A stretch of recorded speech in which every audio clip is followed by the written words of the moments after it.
Hello everyone, welcome to my channel Abhishek Arya. आज का topic है हमारा गुप्त काल।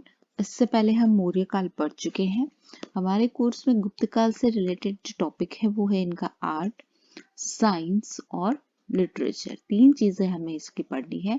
बट इसके अलावा कई बार जो इनके जो राजा हैं उन्होंने कौन से सिक्के चलाए, उनका जो प्रशासन व्यवस्था है उनके बारे में भी क्वेश्चंस पूछ लिए जाते हैं। तो हम डिटेल से ये सारा टॉपिक यहाँ पर पढ़ेंगे। तो चलिए स्टार्ट करते हैं।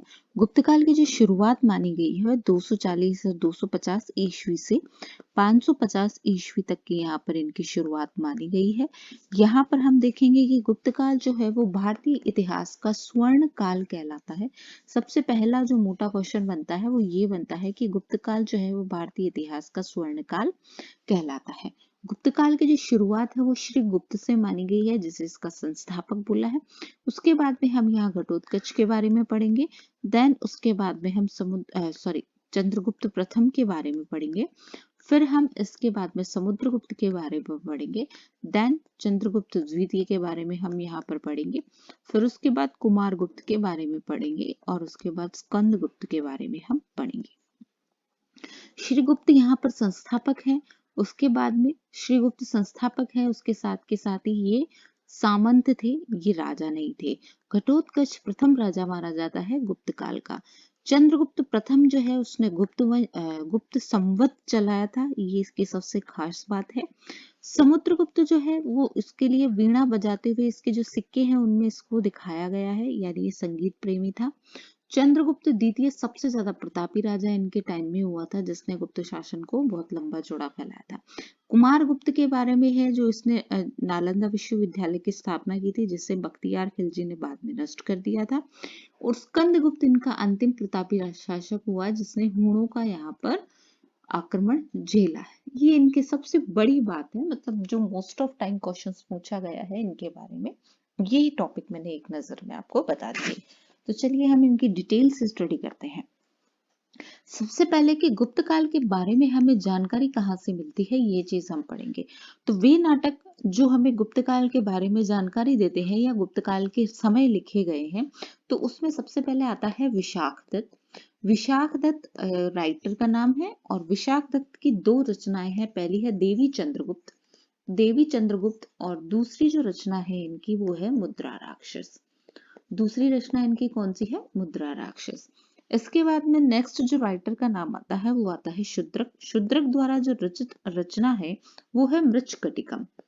मृच्छकटिकम ये शुद्रक द्वारा रचित है। तीसरी आती है कालिदास। कालिदास भी गुप्त काल के ही शासन में रहे हैं और इनके द्वारा रचित जो रचनाएं हैं वो है मालविकाग्निमित्रम और एक और रचना है इनकी अभिज्ञान शाकुंतलम।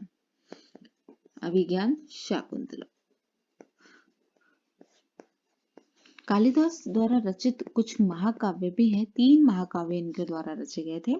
एक तो था कुमार संभवम,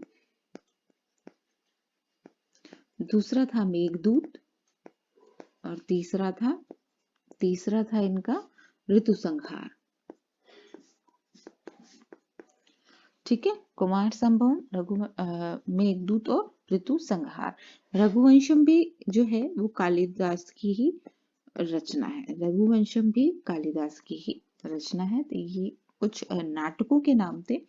स्मृतियों से भी हमें गुप्त काल के बारे में जानकारी मिलती है। तो यहाँ पर 2 स्मृतियों के नाम आते हैं, एक तो बृहस्पति स्मृति और दूसरी है आपकी नारद स्मृति। ये 2 जो स्मृतियां हैं इससे हमें गुप्त काल की जानकारी मिलती है। गुप्त काल के समय में जो पुराण लिखे गए उनमें मुख्य है एक तो वायु पुराण, स्मृति पुराण, उसके बाद आता है आपका विष्णु पुराण के बाद में आपका ब्रह्म पुराण। तो ये जो पुराण है ये भी गुप्त काल में ही लिखे गए हैं। जैन साहित्य की अगर बात करें तो जैन साहित्य में जीन सेन द्वारा रचित एक पुराण है, वो है हरिवंश पुराण। ये जैन साहित्य में मुख्य है, जिनसे हमें गुप्त काल के बारे में जानकारी मिलती है। विदेशी साहित्य में हम पढ़ेंगे कि फाहियान द्वारा जो रचित यात्रा वृत्तांत है, जिसका नाम है फा को की। फाको की फाहियान द्वारा रचित जो यात्रा वृतांत है उससे, और एक हैंसांग जो कि हर्ष के समय आया था, हैंसांग द्वारा रचित है सी यू की। इससे भी हमें जो है गुप्त काल के बारे में जानकारी मिलती है। इत्सिंग की यात्रा वृतांत से भी हमें गुप्त काल के बारे में जानकारी मिलती है। तो इत्सिंग का जो यात्रा वृतांत है उससे भी हमें जानकारी मिलती है। अब यहाँ पर ये इसमें हम देखेंगे कि कुछ प्रशस्तियां और अभिलेख हैं। प्रशस्तियां और अभिलेख हैं जिनसे भी हमें जानकारी मिलती है।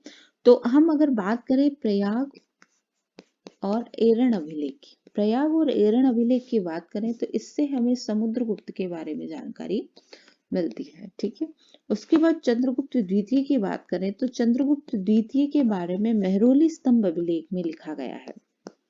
मेहरौली स्तंभ अभिलेख में लिखा गया है। नेक्स्ट हम बात करें कि मेहरौली स्तंभ लेख के अलावा उदयगिरी की जो गुफाएं हैं, उदयगिरी की गुफाओं के द्वारा भी हमें चंद्रगुप्त द्वितीय के बारे में जानकारी मिलती है। कुमारगुप्त के बारे में हमें मंसूर अभिलेख से प्राप्त होता है, हमें जानकारी प्राप्त होती है। मंसूर लेख से हमें कुमारगुप्त के बारे में जानकारी प्राप्त होती है। स्कंदगुप्त जो है एक तरीके से अंतिम सम्राट बोलेंगे इनको, तो स्कंदगुप्त से हमें स्कंदगुप्त के बारे में जूनागढ़ प्रशस्ति से हमें पूरी इसकी जानकारी मिलती है। तो और कई मुद्राएं भी हैं, जैसे एक मुद्रा है जिसमें समुद्रगुप्त को वीणा बजाते हुए लिखा गया है, तो वहां से भी हमें इसके बारे में गुप्त साम्राज्य के बारे में जानकारी मिलती है। तो चलिए हम अब डिटेल से पढ़ते हैं गुप्त साम्राज्य को। सबसे पहले हम श्रीगुप्त की यहाँ पर बात करेंगे। श्रीगुप्त को गुप्त साम्राज्य का संस्थापक माना गया है। सबसे इंपॉर्टेंट बात इसमें सिर्फ यही है। श्रीगुप्त जो है वो लिच्छवियों के सामंत थे। श्रीगुप्त लिच्छवियों के सामंत थे। और ऐसा किसने कहा है? तो ऐसा जायसवाल, केपी जायसवाल इतिहासकार है, केपी जायसवाल, उन्होंने कहा है कि जो श्रीगुप्त हैं वो लिच्छवियों के सामंत थे, यानी जो प्रथम राजा हुआ वो घटोत्कच इनके बाद जो आते हैं वो जो गुप्त वंश का प्रथम राजा हुआ। अब घटोत्कच का प्रथम राजा गुप्त वंश का ये हुआ, ये बात हमें प्रभावती के ताम्रपत्र अभिलेख से प्राप्त होती है ये जानकारी। अभी प्रभावती कौन थी? ये प्रभावती चंद्रगुप्त की बेटी थी, चंद्रगुप्त द्वितीय की ये बेटी थी।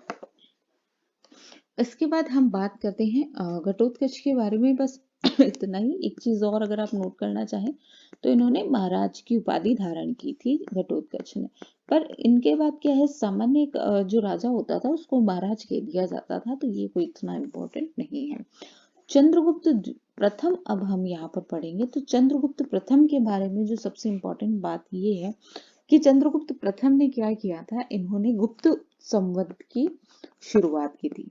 गुप्त संवत इन्होंने चलाया था, चंद्रगुप्त प्रथम ने इन्होंने गुप्त संवत चलाया था। महाराजाधिराज की उपाधि इन्होंने धारण की थी, महाराजाधिराज की उपाधि इन्होंने धारण की थी चंद्रगुप्त प्रथम ने। इसके बाद इन्होंने जो है वो लिच्छवी राज्य से अपने संबंध स्थापित किए थे। लिच्छवी राज्य से अपने संबंध स्थापित किए थे और उनके लिए अपना जो स्नेह था इनका, वो स्नेह इतना था कि इन्होंने अपने जो सिक्के थे उन सिक्कों पर भी इन्होंने लिच्छवीय लिखवाया था। उन सिक्कों पर इन्होंने क्या लिखवाया था? लिच्छवीय लिखवाया था। इन्होंने यहाँ पर जो है चंद्रगुप्त आप प्रथम की अगर बात करें तो चंद्रगुप्त प्रथम ने लिच्छवी वंश की जो राजकुमारी थी, राजकुमारी देवी के साथ इन्होंने विवाह किया था। ठीक है, देवी के साथ इन्होंने विवाह किया था। तो ये हमारी जो एक सामान्य सी जानकारी है चंद्रगुप्त प्रथम के बारे में। अब चंद्रगुप्त प्रथम का जो पुत्र हुआ उसका नाम था समुद्रगुप्त। समुद्रगुप्त अपने पिता के समान बहुत अधिक प्रतापी शासक रहा है। समुद्रगुप्त ने क्या है, अभिलेख लिखा है, इसलिए उनके बारे में मिलने वाली जानकारी भी हमें विभिन्न अभिलेखों से प्राप्त होती है। समुद्रगुप्त जो है वो कुमार देवी का बेटा था। कुमार देवी कौन? जो लिच्छवी वंश की राजकुमारी थी, और लिच्छवी वंश से ही इन गुप्त जो गुप्त के जो राजा थे, गुप्त वंश के जो राजा थे, उनका एक साम्राज्य विस्तार में इनको मदद मिली थी उस वक्त, इसलिए इन्होंने इस चीज को बहुत ही इन्होंने इम्पोर्टेंस दी थी। तो एक चीज तो ये हो गई। दूसरा ये हो गया कि हम अगर बोर्ड की बुक्स पढ़ते हैं तो उसमें यहाँ क्लियर लिखा है कि समुद्रगुप्त ने उत्तर भारत के तो कितने राज्य, उत्तर भारत के इसने 9 राज्य, दक्षिण भारत के इसने 12 राज्यों के ऊपर इसने अधिकार प्राप्त यहाँ पर किया था। मगर समुद्रगुप्त की जो दूरदृष्टि थी तो ये बहुत अच्छी थी, तो इसने क्या किया, उत्तर भारत के जो 9 राज्य इसने जीते, उस पे तो इसने मध्य भारत के राज्यों पे तो इसने डायरेक्ट अधिकार कर लिया था, जैसे कि भारत है। तो इनका जो सेंटर था उस वक्त यहाँ पाटलिपुत्र बिहार में था। तो यहाँ के जो इन्होंने राज्य जीते उसको तो इन्होंने डायरेक्ट अपने राज्य में मिला लिया। दक्षिण के जो राज्य इन्होंने जीते तो इन्हें पता था कि डायरेक्टली इन पर शासन करना थोड़ा सा मुश्किल होगा, बार बार विद्रोह की स्थिति उत्पन्न होगी। तो इन्होंने क्या किया, जीता और जीत कर वापस राजा को दे दिया कि हाँ तुम हमारे अंडर में हो। यहाँ से इन्होंने क्या किया, इधर के जो राज्य इन्होंने जीते उसमें इन्होंने क्या किया कि इन्होंने राज्य को जीता, उसके बाद में इन्होंने उनसे कर टैक्स वगैरह लिया, बाकी तुम अपने राज्य को अपने हिसाब से चलाओ, बस हमें टैक्स और हमारा पैसा देते रहो, इस नीति से इन्होंने यहाँ पर काम किया। बाहर के जो लोग राज्य थे इनके आस पड़ोस के, उनके साथ इन्होंने मैत्री और विवाह संबंध स्थापित करके अपने राज्य का विस्तार किया। तो इस तरीके से समुद्रगुप्त की विदेश नीति बहुत अच्छी थी। अब इतने सारे राज्य जीतने के कारण समुद्रगुप्त को भारत का, यानी एक तरीके से कह सकते हैं कि भारतीय नेपोलियन भी कहा है समुद्रगुप्त को। ये क्वेश्चन पूछा गया है। भारतीय नेपोलियन किसको कहा है, तो समुद्रगुप्त को कहा है। और किसने कहा है, तो विंसेंट स्मिथ ने इसे कहा है। विंसेंट स्मिथ ने इसे भारतीय नेपोलियन कहा है समुद्रगुप्त को। ये चीज यहाँ क्लियर।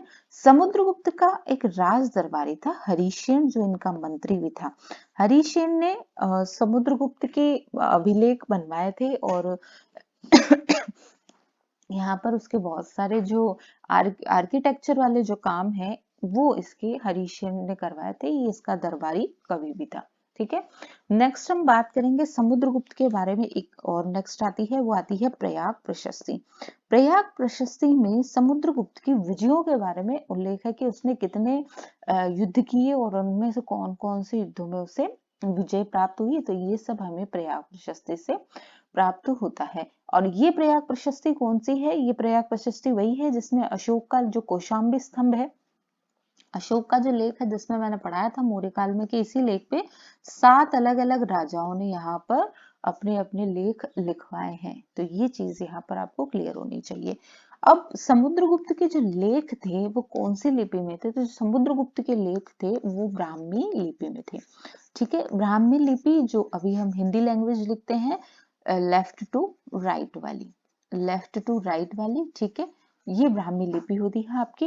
भाषा जो इसके लेखों की थी वो संस्कृत थी और शैली जो थी वो चंपू थी। चंपू शैली का मतलब क्या होता है, गद्य प्लस पद्य। ये क्वेश्चन एग्जाम में पूछा गया है। गद्य पद्य दोनों होते हैं, उसे चंपू शैली हम कहते हैं। अब इसके बाद में आता है समुद्रगुप्त के बारे में एक और जो अभिलेख है वो एरण अभिलेख है। ये सामने पहले भी पढ़ा है। एरण अभिलेख जो हमें प्राप्त हुआ है वो मध्य प्रदेश है, इसका जो स्थान है, ये चीज आप ध्यान रखें। ठीक है, और प्रयाग प्रशस्ति तो आप समझ ही गए होंगे कि इलाहाबाद जो यूपी वाला क्षेत्र है वो प्रयाग प्रशस्ति। ये जो है स्टेट का, अब ये क्वेश्चन लास्ट टाइम आ गया था कि कौन से इसमें स्टेट में ये चीज स्थित है। तो एरण अभिलेख में यहाँ पर हम देखेंगे कि विभिन्न मुद्राएं जो है समुद्रगुप्त की बताई गई है। उन विभिन्न मुद्राओं में उसको बैठा हुआ बताया गया है, जिससे पता चलता है कि समुद्रगुप्त में क्या क्या विशेषताएं थी। तो पहला तो उसे गरुड़ वाली मुद्रा में बताया गया है और उसको धनुर्धारी वाली मुद्रा में बताया गया है, यानी बहुत ही अच्छा वो एक योद्धा था। उसके बाद में अश्वमेघ प्रकार बताया गया है। अश्वमेघ प्रकार से मतलब हो गया कि समुद्रगुप्त ने अश्वमेघ यज्ञ यहाँ पर करवाया था। वीणा वादन करते हुए बताया गया है, तो वीणा वादन का मतलब हो गया कि समुद्रगुप्त जो था वो संगीत प्रिय भी था। ठीक है, अब इसके बाद में यहाँ पर नेक्स्ट हम पढ़ेंगे कि इसने किस तरीके, इनकी जो राजधानी थी मेन, इनकी जो राजधानी थी वो कौन सी थी, राजधानी इनकी इस वक्त कौन सी चल रही है, पाटलिपुत्र इनकी राजधानी है और इसे ही ये लोग क्या बोलते थे, मध्य क्षेत्र बोलते थे। इसने सबसे पहले क्या किया, विजय के लिए गंगा दोआब के 9 राज्यों को, गंगा दोआब वाला जो क्षेत्र है, अब गंगा का जो मैदानी क्षेत्र है उसको दोआब क्षेत्र कहते हैं, ये सवाल भी एग्जाम में पूछा गया है। ठीक है, ये जीके के एग्जाम्स अलग अलग बता रही हूँ मैं, फर्स्ट ग्रेड का नहीं कह रही कि क्वेश्चन फर्स्ट ग्रेड में बना है, हो सकता है किसी और एग्जाम में बना है, बट हाँ ये आरपीसी के एग्जाम में पूछा गया कि दोआब गंगा का जो मैदानी क्षेत्र है वो क्या कहलाता है, तो दोआब का क्षेत्र कहलाता है। तो सबसे पहले इसने यहाँ के 9 राज्यों को विजय किया। ठीक है, अब इसके बाद में इसने दक्षिण अभियान चलाया और दक्षिण में इसने कितने, 12 राज्यों को इसने दक्षिण में जीता। अब जीतने के बाद इसके कुछ प्रमुख नीतियां होती थी, उनके नाम आपको थोड़ा सा ध्यान में रखने हैं, वैसे जनरली पूछा नहीं जाता, जो मैंने बता दिया था सिंपल लैंग्वेज में। एक है प्रसोद्धरण। ठीक है, प्रसोद्धरण का मतलब होता है कि बलपूर्वक उसको अपने राज्य में दिलाना। तो बलपूर्वक राज्य में दिलाना, ये वाली नीति इनमें, जैसा कि मैंने पहले भी बताया, ये वाली नीति ये अपने आसपास के क्षेत्र वालों पर अप्लाई करते थे जहां पर इनका डायरेक्ट कंट्रोल होता था। दूसरी इनकी नीति है ग्रहण मोक्षानुग्रह। ग्रहण मोक्षानुग्रह, ये वाली नीति के अंतर्गत ये लोग क्या करते थे कि उसने राज्य को जीत लेते थे और उसके बाद में उसी शासक को वापस जीत लिया और जीत कर वापस क्या करते थे, लौटा देते थे, यानी तुम अपना राज्य संभालो भाई, हाँ हमारा तुम पर अधिकार है। ये वाला काम इसने दक्षिण में किया, क्योंकि उसे पता था कि डायरेक्ट मैं दक्षिण में बहुत ज्यादा टाइम तक अपना जो है प्रभुत्व स्थापित नहीं कर पाऊंगा, विद्रोह की स्थिति लगातार बनी रहेगी। तो एक तरीके से इसे धर्म विजय की तरह उसने कहा भाई ठीक है, मैंने ये क्षेत्र जीत लिया, और पुनः वहां के शासक को वो उसे लौटा देता था। एक होता था परचारीकरण। परचारीकरण परचारीकरण का मतलब हो गया कि सेवक बनाना। परचारीकरण यानी सेवक बनाना, ये जो मध्य के क्षेत्र होते थे यहाँ पर, इन क्षेत्रों पर ये वाली नीति अप्लाई करता था, यानी उसमें क्या करता था, उनको अपना सेवक बना लेता था कि समस्त सेवाएं आप हमें प्रदान करोगे। एक अन्य नीति थी इसकी करदान करदानाज्ञाकरण। करदानाज्ञाकरण और प्रणमागमन। प्रणमागमन, इसमें क्या होता था कि आप हमारी आज्ञाओं का पालन करोगे, हमें टैक्स दोगे, ठीक है, और हमें दान दोगे, यानी हमें आपसे पैसा वसूलना है। तो ये वाली नीति इसने इस वाले क्षेत्र पर अप्लाई की थी। इसके अलावा इसकी बहुत सारी नीतियां थी, जिससे कन्योपायदान। कन्योपायदान में ये लोग क्या करते थे कि वे क्षेत्र जिन पर ये विजय हासिल नहीं कर सकते, या वो जो क्षेत्र है वो बहुत प्रभावशाली क्षेत्र है, तो उन पर ये क्या करते थे, विवाह संबंध उनसे बना लेते थे और वहां से अपने संबंध अच्छे करके अपने राज्य का विस्तार करते थे। तो इस तरीके से समुद्रगुप्त की जो विदेश नीति थी वो बहुत ही अच्छी थी। अब यहाँ पर उसने विभिन्न विजय प्राप्त करने के बाद समुद्रगुप्त ने अश्वमेध यज्ञ यहाँ पर संपन्न करवाया था। अश्वमेध यज्ञ उसने संपन्न करवाया था, और अश्वमेध यज्ञ संपन्न कराने के उपलक्ष्य में उसने जो उपाधि धारण की थी वो अश्वमेध पराक्रम उपाधि उसने धारण की थी। ठीक है, और इसी तरीके की यहाँ पर उसने सिक्के भी जारी करवाए थे, जिसमें उसने अपने आप को अश्वमेध याजिन बोला था। याजिन का मतलब अश्वमेध यज्ञ करवाने वाला, उसने अपने आप को बताया। तो मोटे तौर पे आपको यहाँ याद रखना है कि समुद्रगुप्त ने अश्वमेध यज्ञ यहाँ पर करवाया है। ये चीज यहाँ पर क्लियर है। अब इसके बाद में हम यहाँ देखेंगे कि हरिसेन जो है उसके मंत्री हैं हरिसेन। हरिसेन ने समुद्रगुप्त को क्या कहा है। एक तो समुद्रगुप्त के जो नाम है वो बहुत सारे हैं, किसी ने उसे क्या बोला है क्योंकि वो बहुत प्रतापी राजा है, तो हरिसेन ने उसे शास्त्र, नाम इसका आप ध्यान रखिए, शास्त्र तत्वार्थ भर्तु, शास्त्र तत्वार्थ भर्तु, ये उसे कहा है। शास्त्र तत्वार्थ भर्तु कहा है, किसने कहा है, हरिसेन ने उसे कहा है। विभिन्न कवि जो हैं उन्होंने जो समुद्रगुप्त को कविराज की उपाधि धारण की है। ये क्वेश्चन एग्जाम में पूछा गया है कि कविराज की उपाधि कौन से राजा को दी गई थी, तो समुद्रगुप्त में नाम आता है कविराज का। समुद्रगुप्त को धर्म की प्राचीर भी कहा है, धर्म की प्राचीर भी समुद्रगुप्त को कहा है। ठीक है, और प्रयाग प्रशस्ति में उसे स्वभुज बल पराक्रमे बंधु कहा है। स्वभुज बल पराक्रमे बंधु, ऐसा उसको किसने कहा है? ऐसा उसको प्रयाग प्रशस्ति में कहा है। यानी ले देखिए, अगर बहुत सारे नाम अगर कहीं पर गुप्त वंश से पूछे जाते हैं तो 95% वो किसके नाम है? वो समुद्रगुप्त के नाम है, क्योंकि समुद्रगुप्त ने अपने बहुत सारे अभिलेख लिखवाए थे हरिश्चंद्र जी के द्वारा। तो इस तरीके से यहाँ पर जितने भी अलग अलग उपाधियां हैं, नाम है, तो मोस्ट ऑफ नाम उपाधियां ये सब किसके बारे में आती है? समुद्रगुप्त के बारे में आती है। तो ये आपका समुद्रगुप्त। फिर नेक्स्ट हम पढ़ेंगे चंद्रगुप्त द्वितीय। चंद्रगुप्त द्वितीय के बारे में पढ़ने से पहले एक थोड़ी सी इंटरेस्टिंग स्टोरी हम यहाँ पर पढ़ेंगे। इसमें क्या होता है कि जो समुद्रगुप्त है, समुद्रगुप्त के दो बेटे हैं, ठीक है। एक है रामगुप्त और दूसरा है आपके ये चंद्रगुप्त, ठीक है। रामगुप्त जो क्या है, बहुत ही विलासी प्रवृत्ति का होता है, परंतु ये ज्येष्ठ पुत्र होता है, इसलिए सत्ता जो है इसके हाथ में आती है। ये बहुत ही विलासी और आलसी प्रवृत्ति का होता है, तो धीरे धीरे क्या होता है, शासन इसका कमजोर हो जाता है। इनकी पत्नी का नाम है ध्रुव स्वामिनी। तो ये स्टोरी है इसलिए सुना रही हूँ। ध्रुव स्वामिनी इनकी पत्नी का नाम है। ये जो है समुद्रगुप्त का विवाह ध्रुव स्वामिनी से होता है, मगर इसका शासन कमजोर होने के कारण शकराज इन पर आक्रमण करता है और रामगुप्त घबरा जाता है। तो शकराज से क्या करता है, संधि की शर्त संधि करता है। तो ये शकराज जो है वो संधि की शर्त क्या रखता है कि मैं आपकी पत्नी यानी ध्रुव स्वामिनी को आप मेरे पास भेज दीजिए और मेरे जितने भी ये नौकर चाकर हैं उनके लिए भी आप पत्नियां भेज दीजिए। ऐसी शर्त वो रामगुप्त के पास रखता है और रामगुप्त इसे स्वीकार कर लेता है। रामगुप्त इस चीज को स्वीकार कर लेता है और ये बात जब ध्रुव स्वामिनी को पता चलती है तो वो जाती है चंद्रगुप्त के पास और इस बात से चंद्रगुप्त को बहुत आघात लगता है।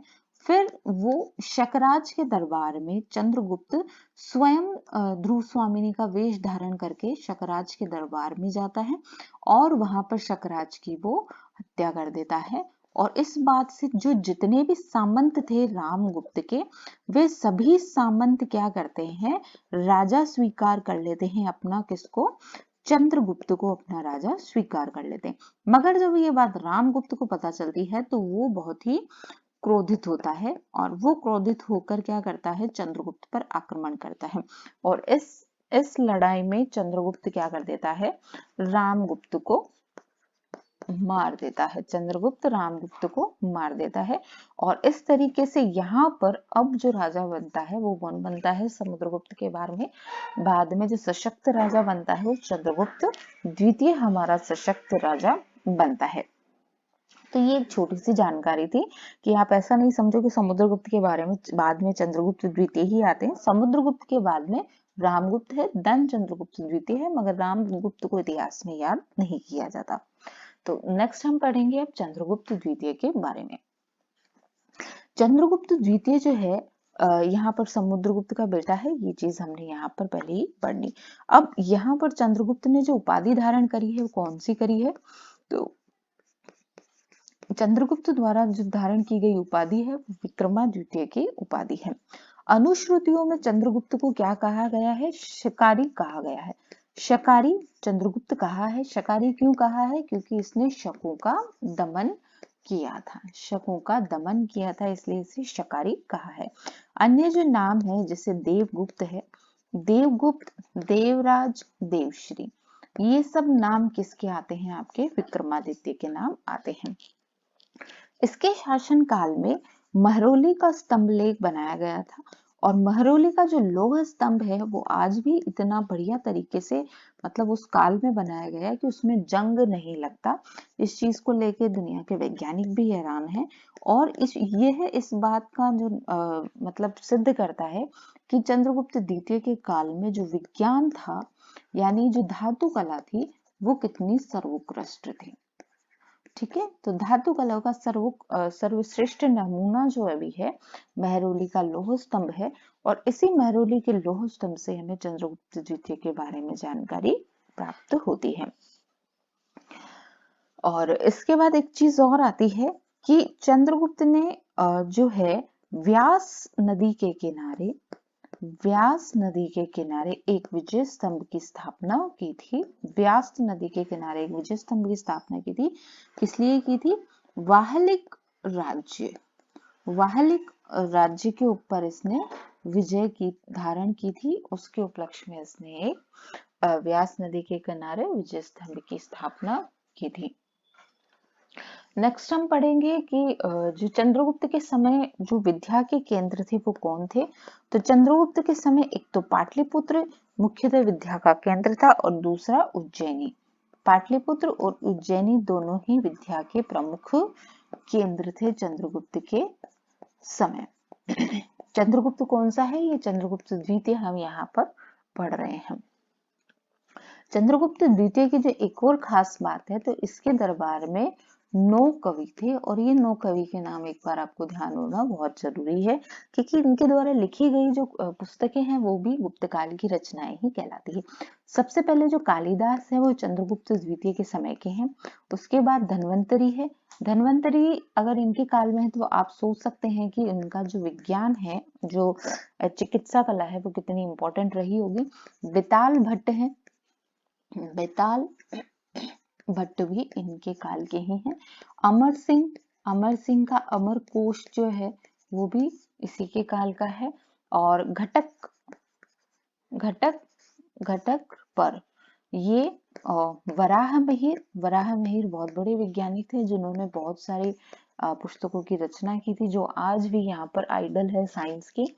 उसके बाद में वर रुचि, इनकी जो पुस्तकें हैं उनके बारे में हम अलग से पढ़ेंगे। वर रुचि, क्षपणक और शंको। तो ये नाम वैसे याद नहीं रखने, इनमें कालिदास, धन्वंतरी, अमर सिंह और वराह मिहिर का नाम मुख्यतः लिया जाता है। पर मैंने 9 ही नाम इसलिए लिख दिए कि हो सकता है कि वो मल्टीपल चॉइस में आपसे ये पूछ ले कि कौन सा गुप्त काल से संबंधित है या नहीं है। ऐसा कुछ अगर पूछ ले तो हमें इस बारे में जानकारी होना चाहिए। तो ये चीज थी। इसके बाद में यहाँ पर हम देखेंगे कि चंद्रगुप्त विक्रमादित्य अगर हम बोले तो ज्यादा बेटर होगा, क्योंकि चंद्रगुप्त द्वितीय बोलने से बेटर है चंद्रगुप्त विक्रमादित्य हम बोले तो उपाधि भी हमें साथ में ही याद हो जाएगी। तो चंद्रगुप्त विक्रमादित्य जो था वो वैष्णव धर्म को मानने वाला था। ठीक है।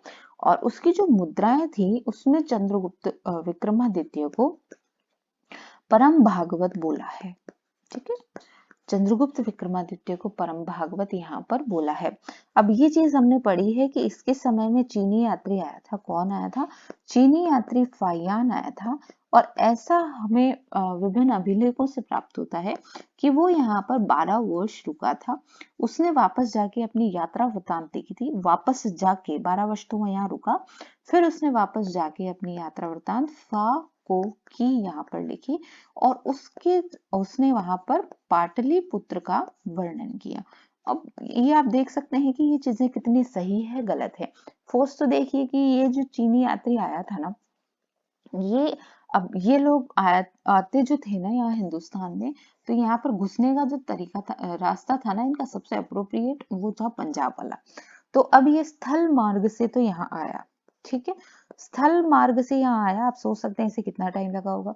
फिर ये 12 साल यहाँ रुका। देन इसके बाद ये वापस जल मार्ग से वापस गया। जाकर इसने अपनी ये बुक लिखी। तो अब इसे कितना याद रहा, कितना इसने लिखा, कितना इसमें सच है, ये हमें डिस्कशन नहीं करना है। हमें सिर्फ ये ध्यान रखना है स्थल मार्ग से आया, जल मार्ग से गया, 12 साल रुका और फाको की इसकी रचना है। ठीक है। और इसने अपनी बुक में पाटलिपुत्र का आराम से वर्णन इसने लिखा है। इसमें बताया इसने कि कितने मजे से लोग यहाँ पर रहते थे। तो ये एक जानकारी थी चंद्रगुप्त द्वितीय के बारे में। नेक्स्ट हम इसमें पढ़ेंगे कुमारगुप्त के बारे में। कुमारगुप्त प्रथम जो है यहाँ पर हम लेके चलेंगे सबसे पहले, क्योंकि इनके वंश में आगे भी कुमारगुप्त के नाम आए हैं। कुमारगुप्त प्रथम ने यहाँ पर सबसे बड़ी जो उपाधि धारण की वो की महेंद्र द्वितीय की। ठीक है। ये उपाधियां आपको पता होनी चाहिए। सबसे पहले चंद्रगुप्त प्रथम जो आया उसने महाराजाधिराज की उपाधि धारण की है। ठीक है। फिर उसके बाद में यहाँ पर समुद्रगुप्त आया है। ठीक है। समुद्रगुप्त की जो उपाधि थी हमारी, समुद्रगुप्त की उपाधि कौन सी थी? उसे भारत का नेपोलियन बोला है, ठीक है। और उसने उसके अलावा चंद्रगुप्त द्वितीय ने कौन सी उपाधि धारण की थी? विक्रमादित्य की उपाधि धारण की थी। विक्रमादित्य की उपाधि धारण की थी। नेक्स्ट उसके बाद में यहाँ पर हम देख सकते हैं कुमारगुप्त आता है, और कुमारगुप्त ने यहाँ पर महेंद्रादित्य की उपाधि धारण की थी। तो चंद्रगुप्त, उसके बाद में समुद्रगुप्त को नेपोलियन बोला है, ठीक है, नेपोलियन। और दूसरा आता है इसके लिए एक लिचवे या लिचवे दोहित्र, इसने अपने आप को बताया था। फिर उसके बाद में आता है आपका कुमारगुप्त, चंद्रगुप्त द्वितीय। चंद्रगुप्त द्वितीय ने किसकी करी है? विक्रमादित्य की उपाधि धारण करी है। उसके बाद में आपका आता है कुमारगुप्त, उसने महेंद्रादित्य की उपाधि धारण की है। तो ये उपाधियां और इनका सीक्वेंस। गुप्त भाषकों में सर्वाधिक अभिलेख जो मिलते हैं, वो सर्वाधिक अभिलेख किसके प्राप्त हुए हैं? कुमारगुप्त के प्राप्त हुए हैं। कुमारगुप्त के समय का जो सबसे इंपॉर्टेंट क्वेश्चन बनता है वो नालंदा विश्वविद्यालय का बनता है। नालंदा विश्वविद्यालय बेसिकली विश्वविद्यालय कोई ऐसी कॉलेज या यूनिवर्सिटी नहीं थी। यह आजीविकों के लिए एक विहार बनाया गया था, जो धीरे धीरे धर्म शिक्षा का केंद्र बना, बौद्ध धर्म और शिक्षा का केंद्र बना, और उसके बाद में ये विश्वविद्यालय में कन्वर्ट हो गया। ऐसा माना जाता है कि कालांतर में यानी बाद में बख्तियार खिलजी जो था, बख्तियार खिलजी के आक्रमण के कारण ये विश्वविद्यालय जो है वो नष्ट हो गया। ठीक है, ये एक और जानकारी इसके बारे में। अब स्कंदगुप्त नहीं, कुमारगुप्त पर आक्रमण हुआ था पुष्यमित्र का। पुष्यमित्र द्वारा कुमारगुप्त पर आक्रमण हुआ, और ये जानकारी हमें किससे मिलती है? भीतरी अभिलेख से हमें ये जानकारी प्राप्त होती है। ये चीज इसके बारे में एक और है। कुमारगुप्त ने अपने नाम के सिक्के बनवाए थे, और इसने भी अश्वमेध यज्ञ करवाया था। तो ये चीज आप देखें कि अश्वमेध यज्ञ दो लोगों ने यहाँ पर गुप्त वंश में करवाया, एक तो समुद्रगुप्त ने करवाया और एक कुमारगुप्त ने यहाँ पर अश्वमेध यज्ञ करवाया था। और एक जो इसने जो मुद्रा चलाई, उसमें एक तो इसने ना अपना नाम लिखवाया था, और दूसरा इसने क्या किया, इसने गरुड़ के स्थान पर मयूर को अंकित कराया था।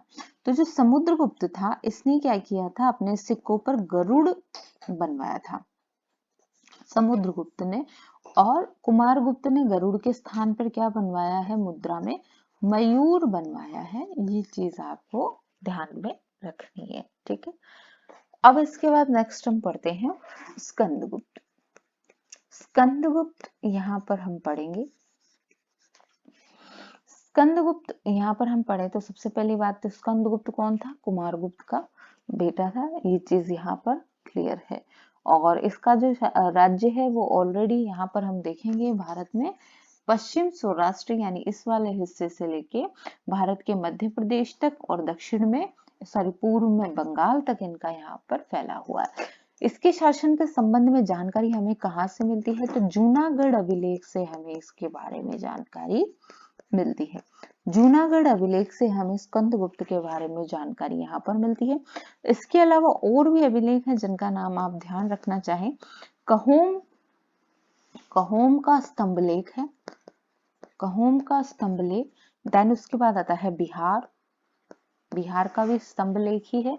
और इंदौर में ताम्रपत्र प्राप्त हुआ है, ठीक है। और भीतरी लेख से भी इसके बारे में, भीतरी अभिलेख से भी कुमारगुप्त के बारे में हमें जानकारी मिलती है।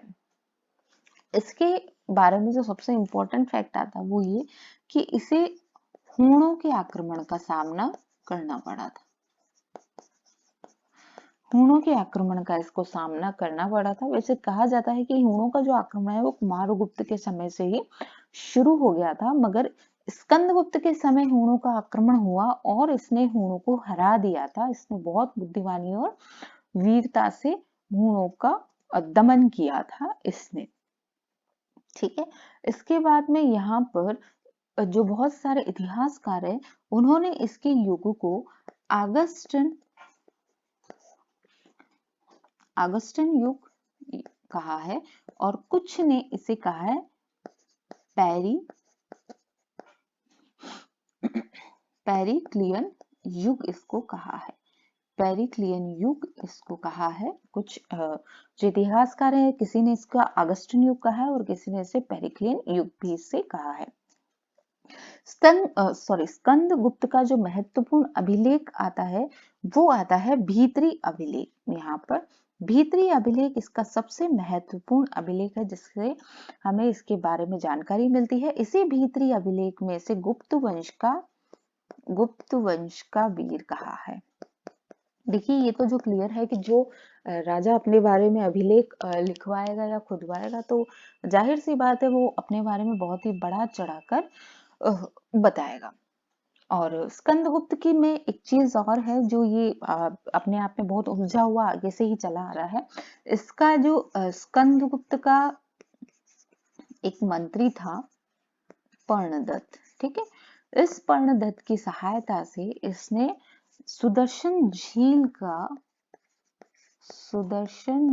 का पुनर्निर्माण या पुनरुद्धार, जो भी आप कहें, पुनर्निर्माण या पुनरुद्धार इसने कराया था। अब ये सुदर्शन झील कौन सी है? ये सुदर्शन झील वही है जो मौर्य काल में अशोक के द्वारा बनाई, फिर उसे समुद्रगुप्त ने जीर्णोद्धार कराया, फिर उसे स्कंदगुप्त ने भी जीर्णोद्धार इसने कराया।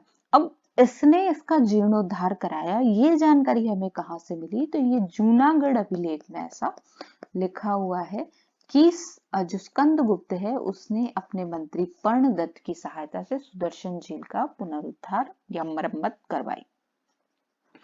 अब इसी पर्णदत्त ने एक और चीज करी है। इसी पर्णदत्त ने इस झील के किनारे क्या किया है? इस झील के किनारे एक विष्णु मंदिर भी बनवाया है। तो जो गुप्त काल का स्थापत्य का टाइम है ना वो भी पीक का था, आर्ट का भी पीक का था और मतलब कल्चर में भी बहुत स्ट्रॉन्ग कल्चर गुप्त काल का रहा है। इसलिए जो गुप्त काल है वो स्वर्ण युग कहलाया है भारतीय इतिहास का।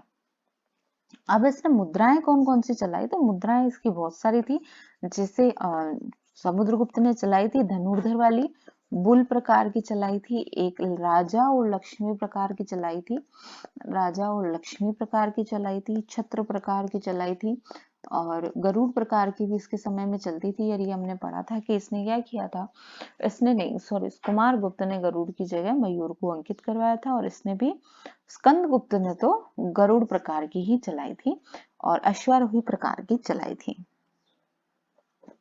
अब इसके बाद में जो है 467 के आसपास इसकी मृत्यु हो गई थी।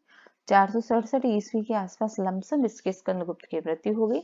मगर इसके बाद में इसका जो उत्तराधिकारी है वो इतना ज्यादा प्रभावशाली नहीं रहा और अंतिम जो गुप्त शासक है वो विष्णुगुप्त इनका माना जाता है। अंतिम शासक की बात करें, अंतिम शासक जो गुप्त काल का है विष्णुगुप्त माना जाता है, ठीक है।